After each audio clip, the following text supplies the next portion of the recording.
Buddhism.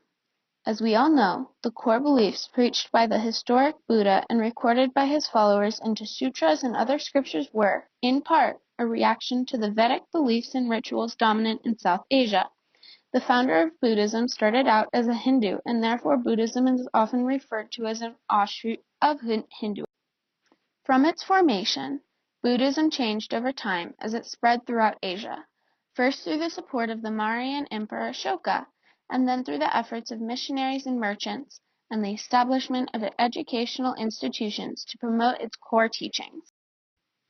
In about the 6th century BCE, Siddhartha Gautama set out to find how it could be possible that life could come to such a terrible end, through old age or sickness. He finally went out and reached nirvana and found the meaning of life by meditating under a tree for a month. Gautama then became the Buddha, meaning teacher, and sought to teach the Four Noble Truths. These truths we know, but as a review, they are: 1. Life is all suffering. 2. The source of suffering is desire. 3. To stop suffering, you must rid yourself of all desire. And finally, 4. One must follow the Eightfold Path. This path is one that we did not learn much about, so here you go. It is by following the Noble Eightfold Path that one can reach liberation in the form of nirvana. First is right view, or the purposeful clearing of confusion, misunderstanding, and deluded thinking from one's path in order to gain a right understanding of reality. Theravada Buddhism actually connects well with this, as Theravada is based off of right view's further subdivisions, mundane and supramundane, or world-transcending, right view, which involve the acceptance of karma, the 3 marks of existence, and the 4 noble truths. Right resolve is next in the Eightfold Path. This includes being harmless and refraining from ill will to any being, as well as resolving to consider everything and everyone as impermanent, a source of suffering, and without a self. Third is right speech, meaning to abstain from lying, divisive speech, abusive speech, and from idle chatter. Fourth is right action, abstaining from killing, stealing, and from sexual misconduct. Following this is right livelihood, which is, most simply, to abstain from wrong livelihood, or to accept everything you're given, but yet not possess more than what is strictly necessary, along with no trade in weapons, living beings, meat, alcoholic drink, or poison. Number 6 is right energy, where one is to put their energy into the prevention of arising evil and unwholesome mental states. 7 is right mindfulness, being conscious of what one is doing. Another part of this would be to prevent the arising of craving, which could simply result from contact of the senses with the craved object. And lastly, the right concentration is to focus all of one's mental facilities onto one physical or mental object and practice the 4 jhanas, dhyanas, or absorptions in order to experience wisdom of the Buddha's teachings directly, as this is basically meditation, or the preparation of the mind for realizing enlightenment. However, you must understand that these are not steps, but rather to be practiced together, where each part supports every other part of the Eightfold Path.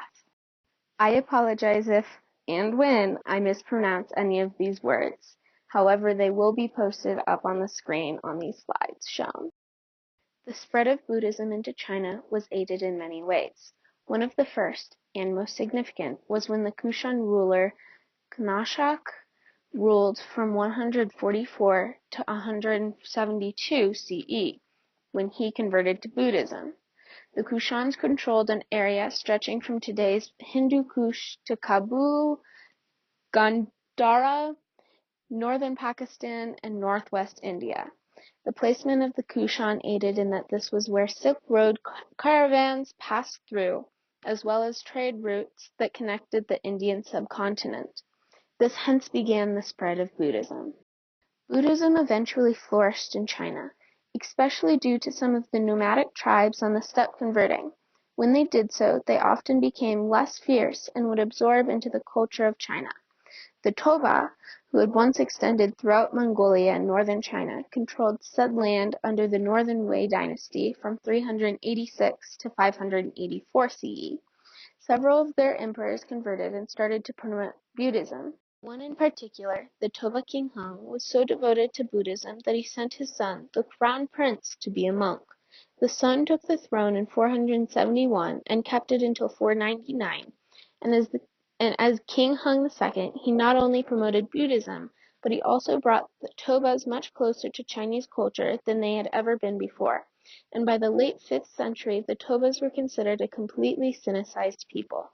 During the Mongol Empire, there is a famous ruler named Kublai Khan who ruled from 1260 to 1294. He had strong preference for Buddhism and promoted it in several ways. As he had a great influence over the Silk Road, he helped aid in the safety of Buddhist missionaries traveling along it through Mongol-controlled regions. And although many Mongolian peoples eventually converted to Islam, Kublai Khan's direct successors continued fervently promoting Buddhism. Kushyan Khan, who ruled from 1307 to 1311, he ensured the translation of a wide range of Buddhist texts into Mongolian.